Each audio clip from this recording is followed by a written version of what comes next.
आज बरसों बाद एक टेलीफोन कॉल ने मुझे फिर से बेकरार कर दिया था।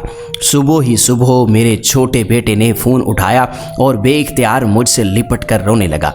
अम्मी भैया बहुत रो रहा था। अब्बू अचानक फौत हो गए। उसकी आवाज़ रुंध गई। मेरी समझ में नहीं आ रहा था कि रोऊं या हंसूं, दुख का इजहार करूं या सुख का सांस लूं। पहले तो मेरा जी चाहा खूब हंसूं कि रिश्ते की इस अज़ियत रसा जंजीर से हमेशा के लिए निजात मिल गई थी, लेकिन वजूद में वही बेकरारी और बेकलीसी महसूस हो रही थी जो बरसों पहले हुई थी। वो मेरी गोद में सर रखे रोए जा रहा था। अम्मी आप चलेंगी ना? मैंने उसके दोनों हाथों को बोसे दिए और कहा, बेटा तुम फौरन भाई के पास चले जाओ, मैं ज़रा संभल जाऊं तो कोशिश करती हूं। कहने को तो मैंने कह दिया, लेकिन अगले तमाम लम्हात में एक बार फिर दुख सागर में डूबती और उभरती रही। सोचती हूँ तो हैरान सी रह जाती हूँ। मैं छोटी सी थी, यही कोई 12-13 बरस की। खेलते खेलते घर आई तो मालूम हुआ मेरा रिश्ता किसी पायलट के साथ तय कर दिया गया है। उसकी माँ ने मेरी माँ से कहा था, मेरे बेटे को ऐसी ही कामनी सी खूबसूरत लड़कियां पसंद हैं, निकाह कर लें। हम वादा करते हैं रुखसती के लिए जल्दी नहीं करेंगे, भले ही ये मैट्रिक बल्कि इंटर भी कर ले। वो निकाह के बाद उसी के तसव्वुर में रहेगा, वरना मुझे डर है कि कहीं किसी एयर होस्टेस के चक्कर में ना पड़ जाए। मगर निकाह के 2 माह के बाद आए दिन के तकाज़ों से मेरे वालिदैन रुखसती पर मजबूर हो गए। उन्होंने मुझे समझाया, तुम्हें हवाओं में उड़ने का बहुत शौक है ना, इसीलिए हमने तुम्हारा रिश्ता पायलट से किया है। वो तुम्हें सारी दुनिया की सैरें कराएगा। शादी क्या होती है ये तो मुझे नहीं मालूम था, मगर इतना जानती थी कि शादी में लड़कियां कीमती खूबसूरत कपड़ों में बहुत सारे गहने पहनकर मेकअप के बाद बहुत खूबसूरत हो जाती हैं। मुझे अपनी खूबसूरती पर पहले भी नाज था और परवाज का बहुत शौक था। जी चाहता था हवाओं में उड़ती फिरूं, सारी दुनिया की सैर करूं। जब बारिश से पहले तेज हवाएं चलती, मेरे पाँव में घुंघरू से बज उठते। मेरे अंदर बाहर हर तरफ रंगो नूर की बारिश होती और मैं मोरनी की तरह मस्त होकर नाचती। स्कूल की सकाफती तकरीबात में मुझे हमेशा पहला इनाम मिलता। लोग कहते रक्स करते वक्त मेरे पाँव ज़्यादातर ज़मीन से ऊपर होते हैं। उस रोज़ भी जब मैंने शादी की बात सुनी तो समझ में नहीं आया कि क्या करूं। मैंने उसे देखा भी नहीं था, मगर तसव्वुर में एक तस्वीर ज़रूर बनाई थी। शादी के दिन उसे देखा तो वो उस तस्वीर से बहुत मुख्तलिफ था। पहली ही रात उसने मुझसे कहा, ये शादी मैंने अपनी माँ की ख्वाहिश पर की है, वरना मैं कोई रिश्ता 1 या 2 दिन से ज़्यादा नहीं रखता।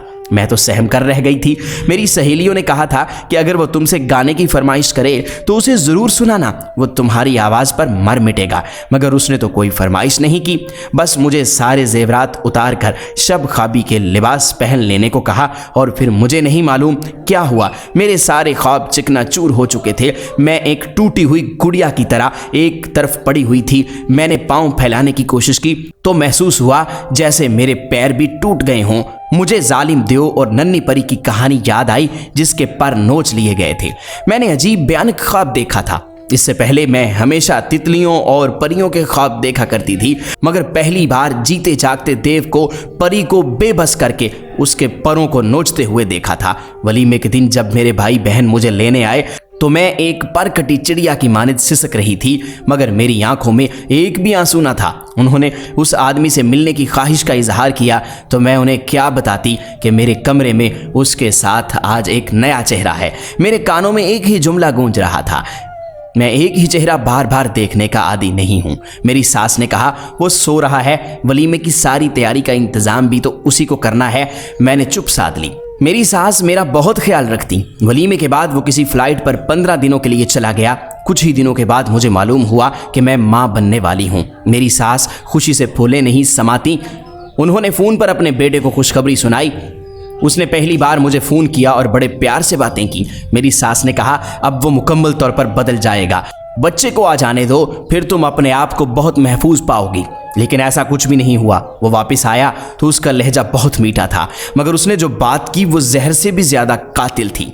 तुम अभी बहुत छोटी हो, मुझे डर है तुम्हें कुछ हो न जाए। मेरे साथ चलो, मैं अबॉर्शन करा के तुम्हें इस मुसीबत से बचा लूँगा। मेरी हैरत की कोई इंतहा न रही। उस वक्त मुझे इनकार का यारा भी नहीं था। मेरी चुप को उसने रजामंदी से ताबीर किया और गालिबन किसी डॉक्टर से बातें करने निकल गया।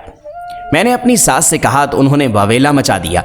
वो हर लम्हे मुझ पर नज़र रखती और उसके साथ कहीं निकलने नहीं देती। उन्होंने मुझे समझाया। मैंने भी जिद पकड़ ली कि मैं अबॉर्शन नहीं कराऊंगी। मुझे यकीन था मेरी कोख में पलने वाला बच्चा एक न एक दिन एक जानवर को इंसान बना देगा। पहले बच्चे के बाद उसने मेरे 3 बच्चे ज़ाया करा दिए थे। चौथे बच्चे की आमद का सुनकर वो घर छोड़कर चला गया था। उसके दोस्तों से मालूम हुआ कि उसने दूसरी शादी कर ली है और यूरोप में है।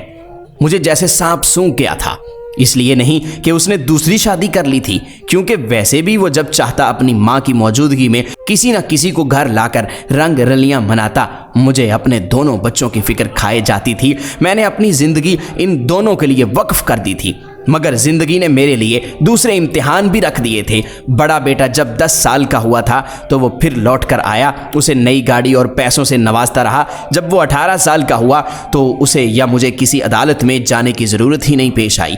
पैसों की मकनातीसी कशिश ने उसे अपनी जानिब खींच लिया था। दूसरे बेटे ने भाई और बाप के बेहद इसरार के बावजूद मेरे साथ रहने को तरजीह दी थी और दुख सुख के हर मौसम में मेरे साथ था। और आज बरसों बाद इस खबर ने फिर हिलाकर रख दिया था। मैं तो तसव्वुर भी नहीं कर सकती थी कि उसकी मौत का मुझ पर कोई असर होगा। मेरे लिए तो वो बहुत पहले मर चुका था। मोहल्ला पड़ोस वालों को एक तमाशा देखने का इंतज़ार था। ख़वातीन बार बार मेरे बच्चों को उकसाती, बेटा आज आखिरी बार अपनी माँ को लेकर आओ, कहना कि उसे माफ़ करने आ जाए। दोनों बच्चे मुझे लेने के लिए आए। कमरे से गैराज तक जाते हुए मेरे कदम 100 मन के हो गए थे। मेरे और उसके दरमियान जो फासला पैदा हो गया था वो इतना तवील था कि हर कदम 100 मील का बन चुका था। बच्चों को मैं क्या बताती कि आज मैं फिर एक टूटी हुई गुड़िया की मानिद हूँ। उसका बेजान जिस्म सफ़ेद कपड़ों से ढका हुआ सामने धरा था। वहाँ रिश्तेदार ख़वातीनों हजरात का एक हुजूम, एक तमाशे का मुंतज़र था कि मैं उसके बेजान जिस्म को देखकर दाड़ें मार कर रोऊंगी, उससे फरियाद करूंगी या बेहोश होकर गिर जाऊंगी। सब ने मुझे रुलाने की भरपूर कोशिश की। बेटा एक बार इसे माफ़ कर दो ताकि इसकी रूह को सुकून आ जाए। मैंने कितने लम्हों को आवाज़ें दी, लेकिन इतने तवील अरसे में एक लम्हा भी ऐसा नहीं आया जिसमें कोई खूबसूरत याद बसी हो। हर लम्हा अजाब बनकर आता और रगे जान में निश्तर उतार देता। उसने मेरे जिस्मो जान में इतने कांटे बो दिए थे कि मैं उनकी चुभन से मेरा वजूद लर्ज उठता था। मेरा जी चाहता था कि उससे पूछूं, मैंने तुम्हारा क्या बिगाड़ा था। घर के बाहर मर्द हजरात जनाजा उठाने की जल्दी कर रहे थे कि एक बार मैं उसे माफ़ कर दूं तो वो उसे ले जाएं। मैंने चेहरे पर से कपड़ा उठाया और जाने क्यों बेसाख्ता रो पड़ी। आंसू थे कि थमने का नाम नहीं ले रहे थे। ख़वातीन कह रही थीं, ज़ोर से कहो मैंने तुम्हें माफ़ किया। सारा मजमा मुंतज़िर था, बिल्कुल इसी तरह जैसे निकाह के वक्त मेरी तरफ हर्फ इकरार सुनने के लिए जमा हुआ था। मेरी ज़ुबान से बेइख्तियार निकला, जाओ आज मैंने तुम्हें माफ़ किया, लेकिन अपना मामला उसको सौंप दिया जो बेहतरीन इंसाफ करने वाला है। उसके बाद मुझे कुछ याद नहीं क्या हुआ। कानों में ख़वातीन की आवाज़ें जैसे ख्वाब में सुनाई दे रही थीं।